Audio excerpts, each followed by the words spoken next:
السلام علیکم ورحمۃ اللہ وبرکاتہ۔ ناظرین، ام المدارس دارالعلوم دیوبند سے متعلق ایک اہم خبر اور ایک اہم اعلان آپ حضرات کی خدمت میں پیش ہے۔ ناظرین، دارالعلوم دیوبند کی جانب سے ایک اہم اور تازہ اعلان جاری کیا گیا ہے۔ اس میں لکھا ہے کہ تمام طلبہ عزیز کو اطلاع دی جاتی ہے کہ شہر دیوبند میں دفعہ 144 نافذ کر دی گئی ہے۔ اس کی پابندی ضروری ہے، اس لیے ہدایت کی جاتی ہے کہ طلبہ عزیز اس کی پابندی کریں، دارالعلوم سے باہر نہ جائیں، خاص طور پر بھیڑ کی شکل میں اکٹھے نہ ہوں۔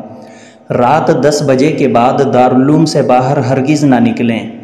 رات کو 10 بجے دارالعلوم کے گیٹ بند کر دیے جائیں گے اور آمد و رفت بالکل بند کر دی جائے گی۔ ناظرین، یہ اعلان شاید اس لیے نکالا گیا ہے چونکہ کل 4 مئی کو دیوبند میں چناؤ ہے، الیکشن ہے، اسی کی وجہ سے شاید دارالعلوم نے یہ اعلان شائع کیا ہے۔ اس لیے تمام ساتھیوں سے، طلبہ سے درخواست ہے کہ دارالعلوم ہی میں رہیں، یا جو جہاں ہے، جس جگہ ہے مقیم وہ وہیں پر رہے، باہر نہ نکلیں۔